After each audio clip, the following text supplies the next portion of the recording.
Welcome back to Rise and Shine with Eli, and the topic of today's video is how to deal with hostile home and work environments. One more time, how to deal with hostile home and work environments. So during this video, I'm going to share a couple of examples regarding hostile environments and how to deal with them, what you should do so you don't feel stuck or trapped at a job you don't want to be at, or living in a household you don't want to live in anymore if you're dating someone or you're married to someone, etc. There's a right and a wrong way to handle these situations, and I'm going to teach you folks how to diffuse these situations properly and to hopefully be able to rectify the situation before you have to part ways. And sometimes you may just have to part ways if it continues, to be a hostile environment for you. Okay? Whether you're a man or a woman, you deserve to have a healthy, happy, and sane life. You do not want to, live with people or work for people that are driving you insane. It's just going to stress you out, and it's going to keep stressing you out. And the more and more stress you acquire, which is what I'm trying to say, the more and more stress you get, okay, that can make you sick and lead to other health issues. So you want to address these issues as soon as you identify them. So let's talk about a hostile home environment. And I always like to share my personal experiences here. I've kind of shared this story in the past. It's buried somewhere on my channel. So if you've been following me for a while, you've probably heard this story, but I'm going to share it again because this is a story about a woman that I thought I was really in love with. And, we met and things just took off like a rocket. And, we decided to move in together. I decided to allow her to move in with me at my place. I had already had my own place, but I decided to allow her to move into me because, this was, how old was I? I was in my early 30s, and she was in her like 27 or 20. She was in her late 20s, but she was 27, 28. I was like, starting to make really good money, had a really nice place. I wanted to find someone to fall in love with and have a family with, and it just seemed right. And we were really compatible. She was cute. We had great intimacy. So, she ended up moving in. What ended up happening? What ended up happening after she moved in? Well, she had gone through a lot of issues, and she had lost her job, and her financial situation, she had some savings and she was burning through it very quickly, and she was trying to get another job, but she was having difficulty, right? And I was trying to help her as best as possible, but she wanted to do it on her own, right? So she would be home all the time, and I was going to work 5 days a week, sometimes 6 days a week, right? And what would happen when I would come home? What would happen? Okay, she would do some crazy things that she didn't do before she started moving in. She would grab a couple bottles of wine, some beer, because I usually keep my fridge stocked with just about anything and everything, right? And she would put out a blanket across the carpet in the living room and have like a picnic for herself to drink her sorrows away. So I would come home after a long day at work just wanting to have a nice relaxing evening with my lady, maybe have some dinner, maybe go to dinner, and then make some good loving and snuggle up in each other's arms and go to sleep. But she was passed out drunk, on my floor, on the living room floor, And I will tell you, she would spill wine. She did a bunch of other crazy things, right?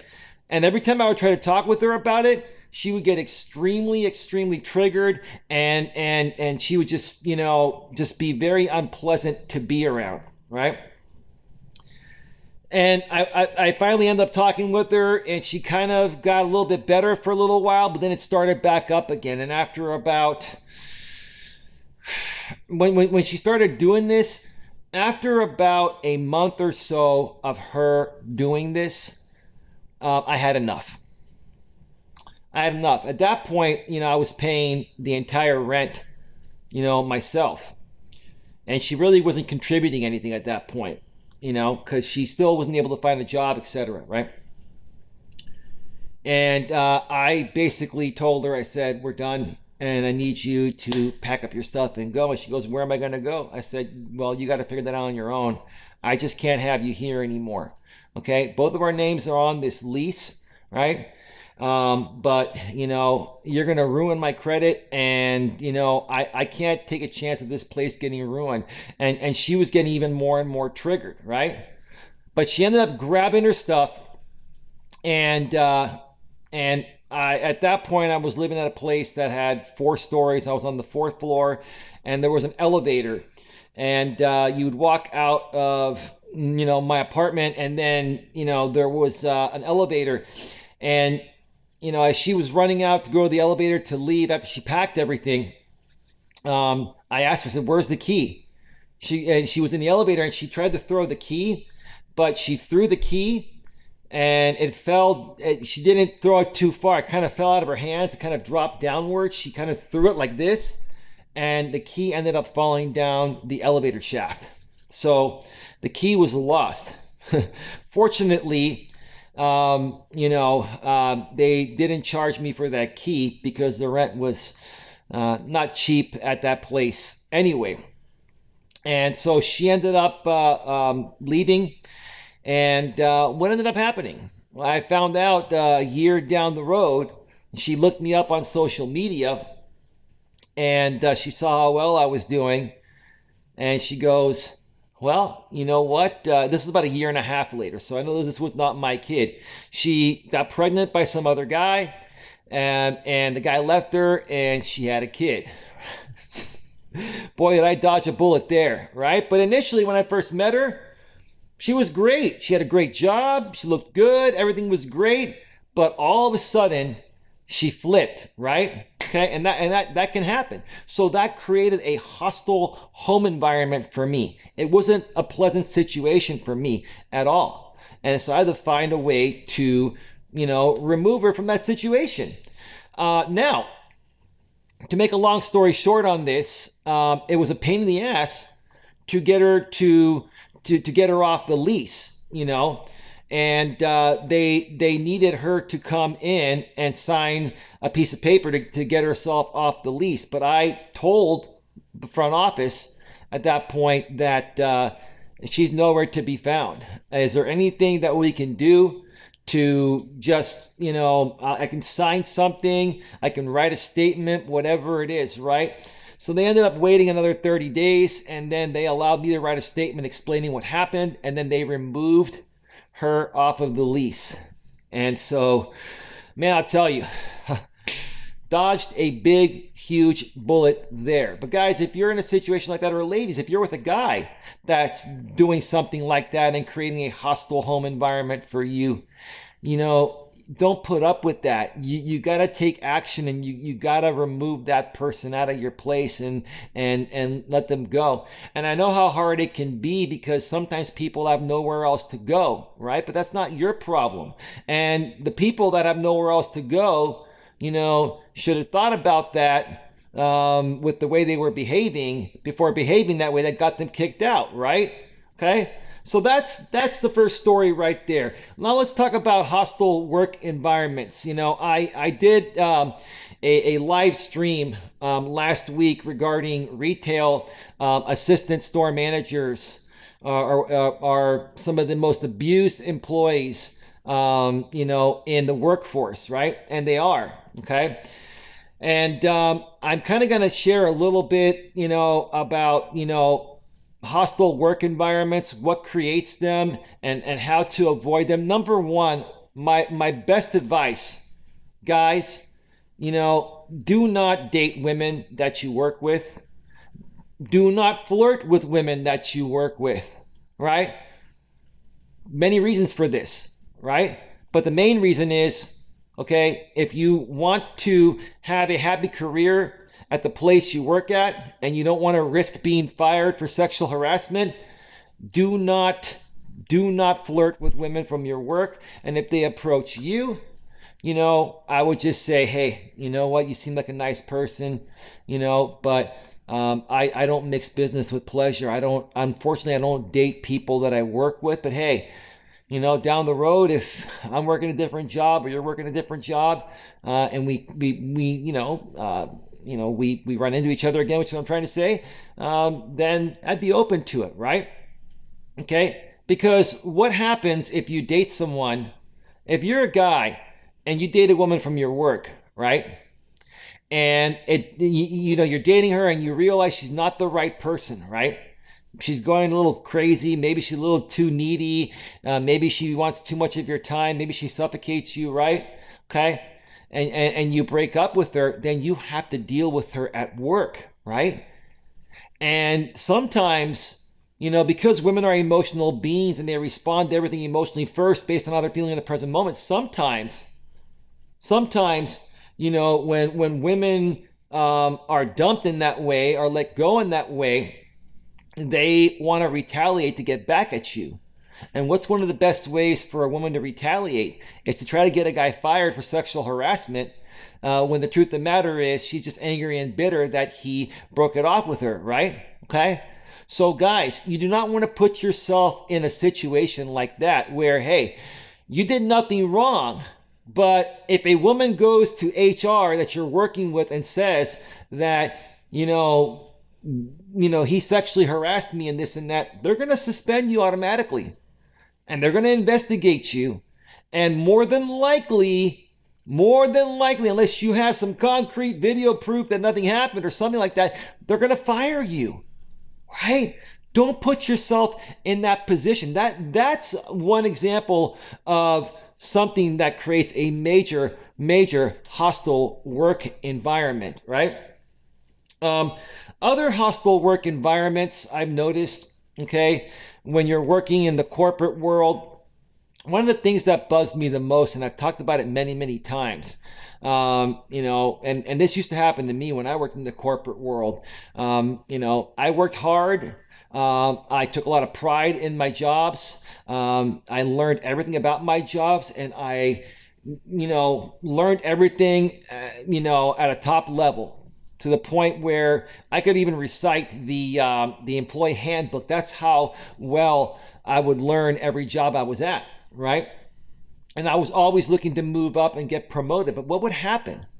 What would happen when it came time for promotion?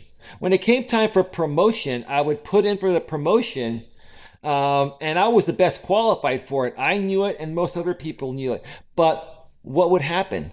The manager that was for that department or whatever company it was that was promoting the person for that position, the manager would hire somebody from the outside that was a friend of theirs, and they were far less qualified than myself and other people, and they would hook them up with that job per se, right?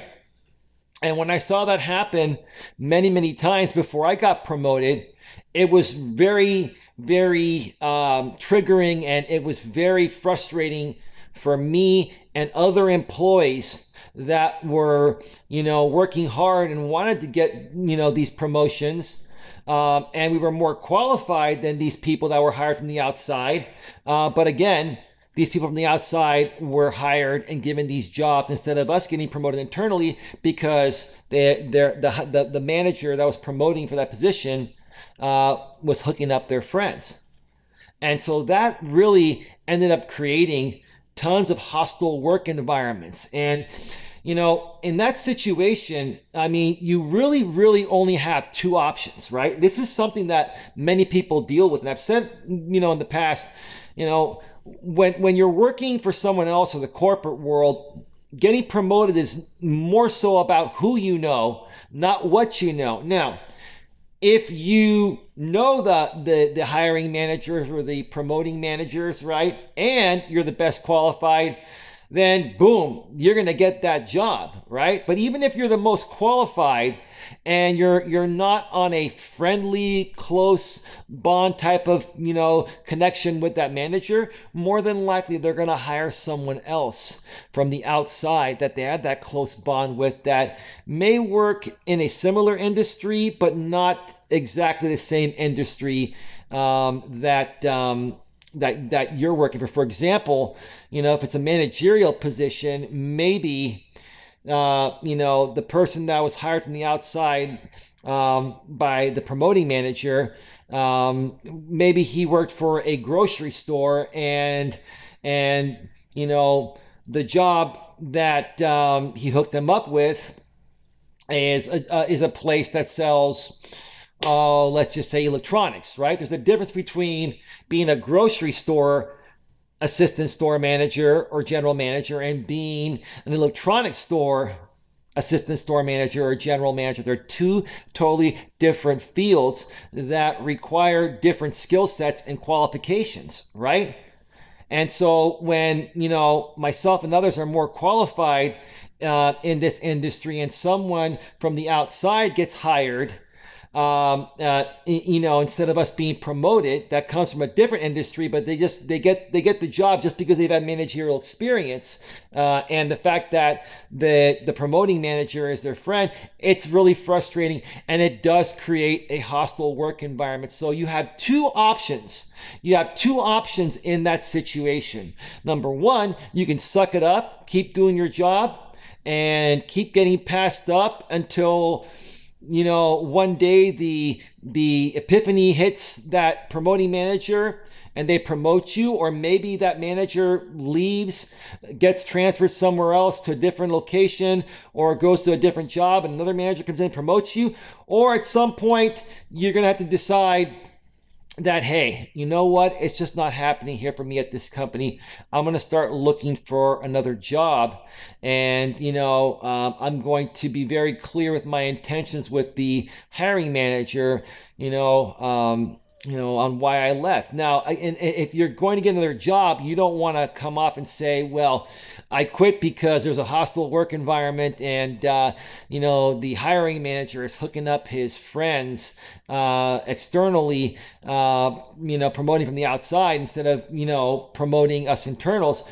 You don't want to say it that way, because that's going to come off as angry and bitter to the new job you're trying to get. And see, when people are looking to hire you, they want to deal with easygoing, easy to get along with people that are going to be compliant and are trainable and coachable, right? And if you come off angry and bitter about it in your interview, they're going to perceive you to be not coachable, and they're not going to hire you. So what do you say? You say, well, the reason why I want to come work for this company is because the company I'm currently at does not have a lot of opportunities available. They have a lot of people that have been working here for a while, and there's no movement. And I really want to work my way up with a company that has more opportunities for promotion, right? Do you see the difference there? You're coming off professional, respectful, and mature, and you're really not lying. The truth of the matter is those opportunities aren't there because that promoting manager is hooking up his friends or her friends, that are less qualified, right? And so the people that are internal, they're looking to move up, are being passed up. So there really is no opportunity. It's all about how you approach it and how you present it, right? So those are your options right there if you're in a hostile work environment, right? Now, there's also, sexual harassment and other things that create hostile work environments. Sometimes you have a male boss that, has, female subordinates, and basically, he forces those female subordinates to do certain things, or they will get fired, kind of like a quid pro quo kind of thing. Quid pro quo is what I'm trying to say, right? Okay, and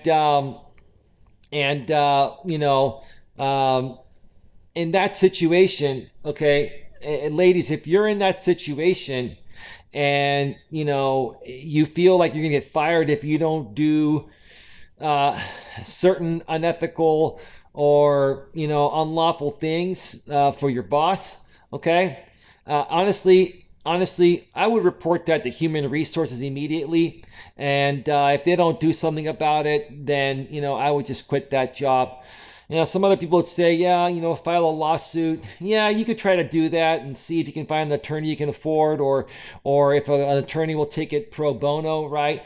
But it's not even really worth it. If you're in a hostile work environment, you know, in that situation as a woman or even as a man, sometimes you're in a hostile work environment with a similar situation, right? Sometimes there are female bosses that do the same thing to men, right? And you don't feel comfortable, right?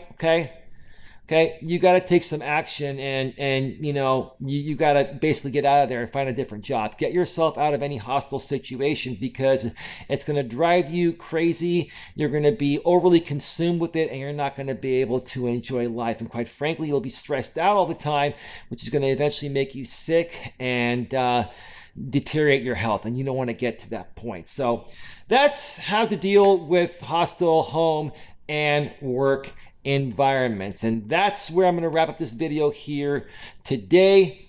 I want to thank you all for taking the time to view it. Another video is coming to this channel soon. Please like, share, subscribe, bang the bell, select the notifications, and I'll catch you on the next one. Take care.